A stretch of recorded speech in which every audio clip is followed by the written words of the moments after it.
I came home expecting to see my old truck sitting in the driveway like it had been every day for the last 40 years.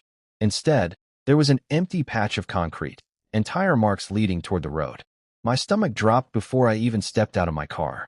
I didn't know it yet, but my own son had already sold the one thing my late wife begged me never to let go. The worst part? He had no idea who bought it. Before I tell you what happened, if stories about family betrayal and hard-earned justice mean something to you, subscribe to Family Betrayal. It helps this channel grow, and I promise this story is worth hearing until the very end. Also, the faces, photos, and background scenes you see are only there to help tell the story. They're not real people connected to these events, just visuals to bring the memories to life. My name is Daniel. I'm 68 years old, retired, and I spent almost 40 years working as a mechanic in Ohio. My wife, Linda, passed away from cancer 6 years ago. Before she died, she squeezed my hand and whispered, "Promise me you'll never sell that truck." She wasn't talking about some expensive collector's item. She meant my faded blue 1969 Chevrolet C10. We bought it together during our first year of marriage. Every scratch had a memory. Every repair reminded me of another chapter of our life. My son, Ryan, never understood that. To him, it was just old metal taking up space. Every holiday he'd joke that I could finally upgrade. I'd laugh it off because I thought he respected that it wasn't his decision. Looking back, I was wrong. A month before everything fell apart, my younger sister invited me to spend a week helping her recover after knee surgery. I almost said no, but she insisted. Before I left, I locked my garage, put the keys in my safe, and told Ryan to stop by once or twice just to check the house. I thought I could trust him. I had no idea that while I was helping family, another member of my family was already planning to betray me. The third day I was away, Ryan called just to ask how my sister was doing. He sounded unusually cheerful. At the time, I thought he was finally growing up. What I didn't know was that he wasn't calling to check on me. He was making sure I wasn't coming home early.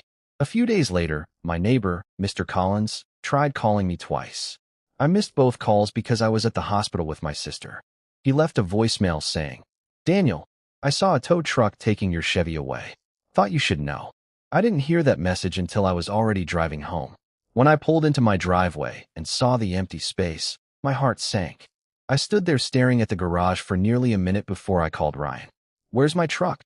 There was a long pause. "Oh, I meant to tell you," he said casually. "I sold it." For a second, I honestly thought he was joking. "You did what?" "It was just sitting there, Dad. I found a collector online. He paid $38,000. That's way more than it was worth." My hand started shaking so badly, I nearly dropped my phone. "You had no right. I have power of attorney paperwork from when you were in the hospital 2 years ago. I figured it still covered this." "No, Ryan. It ended after my surgery." Silence. Then he laughed. "Nobody's going to care. Besides, you'll thank me later." That laugh hurt more than the sale. I drove straight to his house. He met me outside with his arms crossed like I was the one causing trouble. His wife stood on the porch, refusing to look me in the eye. "The money's already spent," Ryan admitted. "We paid off credit cards, booked a vacation, and put a down payment on a new SUV." I couldn't believe what I was hearing. "You spent money that wasn't yours? You don't need that truck anymore." Those words echoed in my head. He wasn't just talking about the truck. He was talking about me. Have you ever had someone you trusted decide your memories no longer mattered? That night, I barely slept. I kept thinking about Linda's last promise and wondering if I had failed her. The next morning, I went to the county clerk's office hoping there was still a way to find the buyer. The clerk looked up the transfer paperwork, frowned, and quietly said something that made my pulse race. "Sir, I think you're going to want to see who owns your truck now." When I read the buyer's name, I realized Ryan had made the biggest mistake of his life, and he didn't even know it yet. The name on the paperwork stopped me cold. It wasn't some random collector from another state. It was Charles Whitmore. Most people in town knew that name. Charles owned one of the largest classic car restoration businesses in the Midwest. He'd restored vehicles for celebrities, museums, and even private collectors overseas.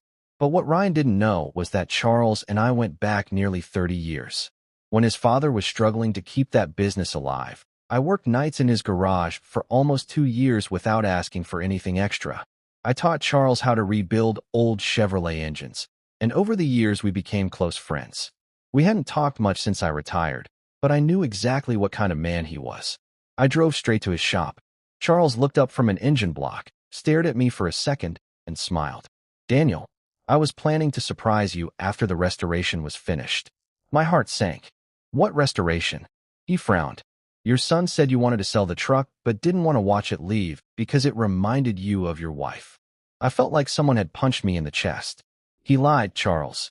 The smile disappeared from his face. I showed him the expired power of attorney and explained everything. He didn't interrupt once. When I finished, he slowly walked into his office, closed the door, and came back carrying the title paperwork.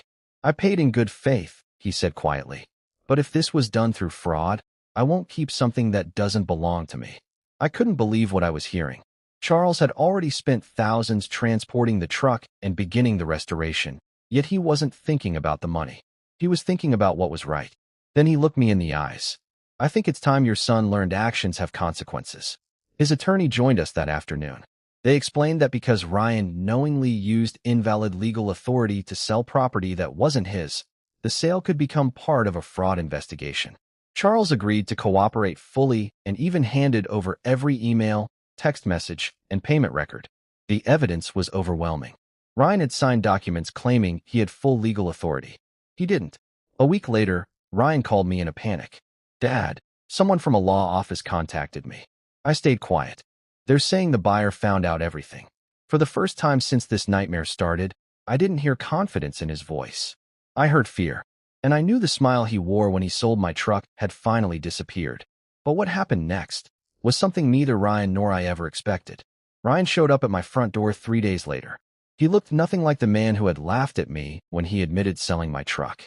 His suit was wrinkled, his eyes were bloodshot, and his confidence was gone. Dad, please, he said. Can we talk? I stepped outside and closed the door behind me. The attorney says I could lose everything. I looked at him for a long moment before answering. You should have thought about that before you stole from me. He broke down and admitted the truth. The credit cards weren't just high, they were completely out of control. He and his wife had been living far beyond their means for years. When he saw my truck, he didn't see memories. He saw an easy way to erase his problems. I never thought you'd find out who bought it, he whispered. Those words hit me harder than anything else. He hadn't made a mistake. He had counted on never being caught. A week later, we met at Charles Whitmore's restoration shop with both attorneys present. Charles had already stopped all work on the truck. It sat there exactly as I remembered it, dusty but safe. The moment I rested my hand on the hood, I felt like Linda was standing beside me again. Charles smiled. She belongs with you, Daniel. Ryan signed every document his attorney placed in front of him. He agreed to repay every dollar Charles had spent transporting and inspecting the truck, along with the legal costs. To avoid a long court battle, he also accepted responsibility for the fraudulent sale and surrendered the money he had left from it. The vacation was canceled. The new SUV was sold. Most of what he thought he had gained disappeared almost overnight. Before we left, Ryan quietly asked if I could ever forgive him. I told him the truth. Forgiveness isn't something you ask for once. It's something you earn over time. Months passed before I heard from him again. This time there were no excuses, no lies, and no requests for money. He simply apologized. Whether our relationship will ever be what it once was, I honestly don't know. Trust is like glass. Once it's shattered, you can glue the pieces together, but you'll always see the cracks. As for my truck, Charles refused to charge me for finishing the restoration. He said it was his way of honoring both our friendship and Linda's memory. The day I drove it home, I parked it in the same spot where it had always belonged. I sat behind the wheel, smiled through my tears, and whispered, I kept my promise. That truck was never just an old pickup. It carried my family's history, my wife's love, and a lifetime of memories. My son almost took all of that away, but in the end, the truth reached the right person before it was too late. If this story taught me anything, it's that greed can steal possessions, but honesty has a way of bringing them home again. What would you have done if your own child had betrayed your trust like this? Let me know in the comments because I'd genuinely like to hear your perspective. If this story moved you, please share it with someone who believes family should be built on respect, not entitlement. And if you haven't already, subscribe to Family Betrayal for more unforgettable true lifestyle stories. Thank you for listening, and I'll see you in the next one.